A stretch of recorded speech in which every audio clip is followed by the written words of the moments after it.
Ayo dudes and dudettes, now an attempt to make weekly uploads while also getting work done, I suppose. In today's video, I'm going to be going over some games made by my coworkers and associates, and I suppose in a way compare my game to a couple of the other ones. So of course, here's mine. Uh, You've got a glitched favorite number, very funny.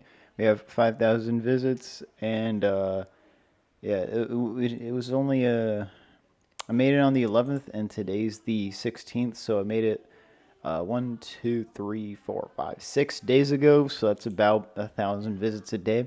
I think that's pretty good, and of course, I don't need to cover that in this video since a ton of uploads in the future are going to be relating to it regardless. So yeah, let's go on ahead and play what. Let's see here, Goth Math School Tycoon. I like the thumbnail for sure. It looks really nice.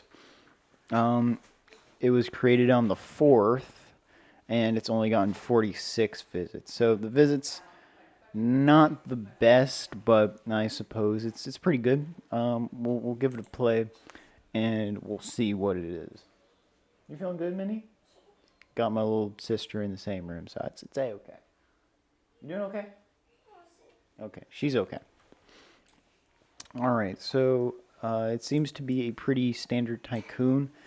Nothing too far out of the ordinary. All right, cool. So save data does indeed work. I was a bit skeptical at first, but I like how you gotta like click to collect them.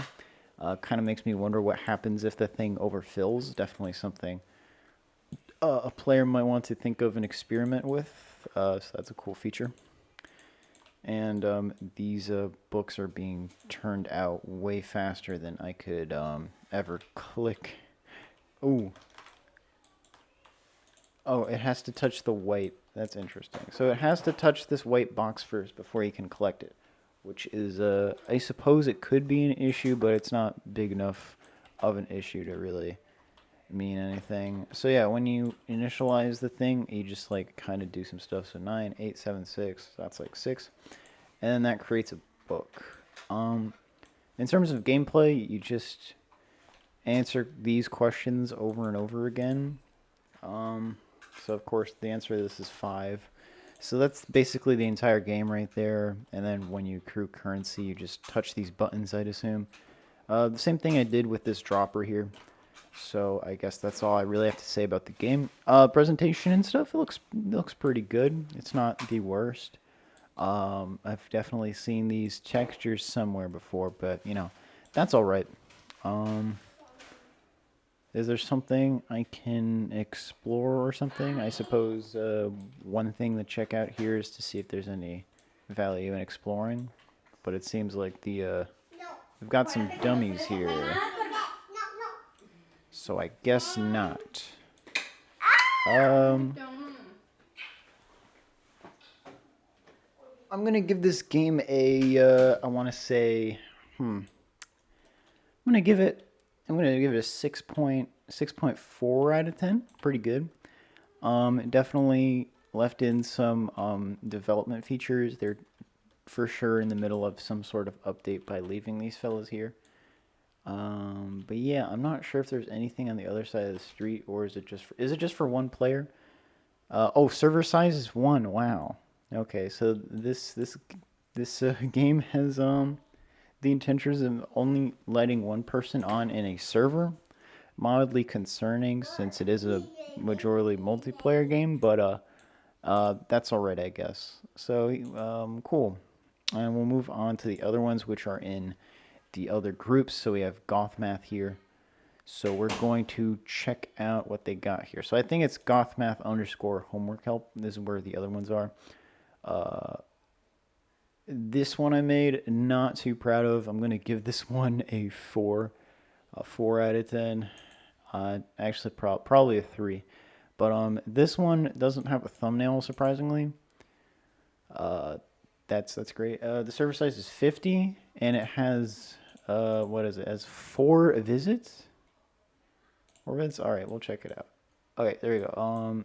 Math lobby parkour thing. Okay. So yeah, I'm liking the lobby. This lobby's a, you know, much better presentation than the school. I mean, the school tycoon for sure.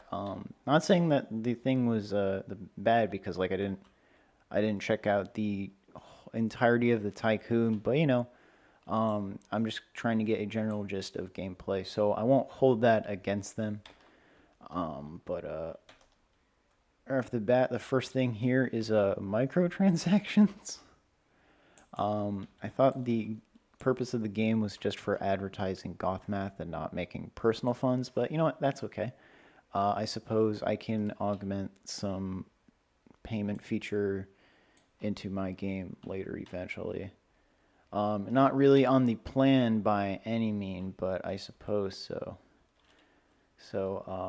All right. So my manager told me that this game was structured very well, that it's decorated very well. Um, it looks nice. It isn't bad. Can I jump off here? Oh, you can indeed jump off there. So I guess they just decided not to put in an invisible barrier there, which mildly concerning, but that's okay. Makes me kind of wonder, is there a way to circumvent it? There's also a whole bunch of other things down there as well. But yeah, for someone who put invisible walls here, it does make sense that they didn't put one over here. But that's okay. I doubt players will turn around for it. Okay, so I'm just gonna do this checkerboard thingy here. 36 plus 24. I'm very dumb. 6, 7, 8, 9, 10. So that'd be what? 30 plus 30. That's 60. There you go. Cool. And then I can get some goth coin. Presumably, I can just stand here, and the coin will just keep spawning, right? Is there something I can buy with the gold? Because unfortunately, I'm not seeing anything that allows me to really purchase anything. But we can like get back to it later. That's fine. Touch. Cool. So I could just AFK there and get coins indefinitely. Pretty okay. 56, 6, 7, 8. Okay, so that's 9. So that's 69. Nice, kiddo. Great reference there. 69. How hilarious. Okay, and then I just go over here. Go over here. Bada boom, bada bing. There you go. 24 plus 97. Alright, so 7, 8, 9, 10, 11. So that's 9 plus 30. 90 plus 30. 9, 10, 11, 12. So I think that's 121. Yeah. Cool. In this video, you guys are going to see how terrible I am at basic arithmetic. Alright, but cool. Awesome. I'm just trying to think, maybe is there a way out? No. Nope. 25 plus 86. So 6, 7, 8, 9, 10, 11. That's 11. 8, 9, 10, 11. So I guess it's 1, 1, 1. Cool. Can I brute force the answer by chance? Or does it take me to the beginning? I'm just gonna... Yeah, it kills me. Does it take me all the way to the beginning? Oh no, I just have to repeat the stage?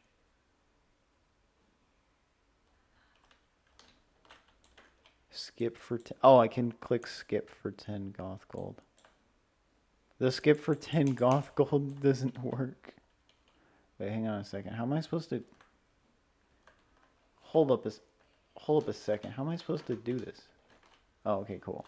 Yeah, because if that thing was an insta-kill, that would have been terrible. Okay, so 26 plus 97, so 7, 8, 9, 9.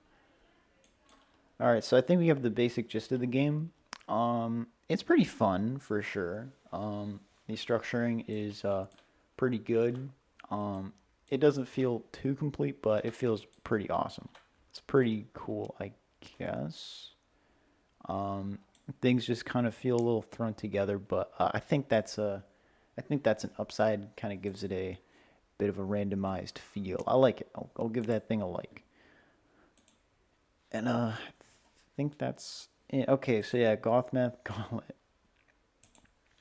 Alright, a little spooked, honestly, coming back. I'm not sure if any of my associates made any edits to the game, but let's see what happens. Okay, so then we have this game I'm not really liking, but that's okay. We do have a leaderboard here, though, for Golf Gold. Surprisingly, some people have done pretty alright here. Cool, interesting. Then we have some of these fellas. I'll just knock. You can knock them around. I think that was the most fun I had while developing it, was just making this knockback sword, or rather just implementing it because I didn't make it myself. And then we just have a series of questions, and there's not a whole bunch else to elaborate. It's just this room, and that's it. And then of course I put in a teleporter to my game, Goth Bay. Honestly, I forgot to change the thumbnail. I'm definitely gonna have to change that because at this point in time, the transfer event is over, so you can no longer transfer stuff from Overlook Bay. But let's give it a play. It should teleport players to my most recent experience. Actually, it should like throw us through like a whole bunch of different ones. There you go. So that takes me there, takes me here, and then boom, takes me here. All right. And then in this game, I did my best to kind of make the math portion like a little low key, sort of. Like I didn't want it to be like a big portion of the gameplay, but kind of sort of there. And I know role plays are pretty big, so that was my reasoning behind doing that. And then we have a couple NPCs that like tell you how you can start a business, how to farm, and how to get a house. And the mathematical portion, I wanted it to be connected to gameplay. So like, of course, like you're being a cashier, boom, cashier questions, quick maths. So $2 and 4 quarters, 5 singles, easy. Just clickety click, click, click. And you get pretty good stonks like that because you can just mash it down until the next question arises. So you can just keep clicking until it asks for like 40 quarters. And you just click right here. There we go. And then you got 3. Perfect. And then $1.20. Cool. And then 5 singles. And you just do that over and over again. And for the more simple features, because like I drew some pretty big inspiration from Overlook Bay. Bada boom, bada boom, bada boom. Yeah, I'll leave it like that. I want to go over some other things in my next video, so I'm just gonna stop recording. But yeah, that was an overview of some other games that my associates have made. I'd say they're pretty alright. They're pretty good. I found the Obby one pretty enjoyable, somewhat thought-provoking. I like it. And in my next video, I'm going to be going over some updates to this game because I do have some big things in plan. Like I'm planning to add in some real cool stuff. So later, fellas. Where's that button?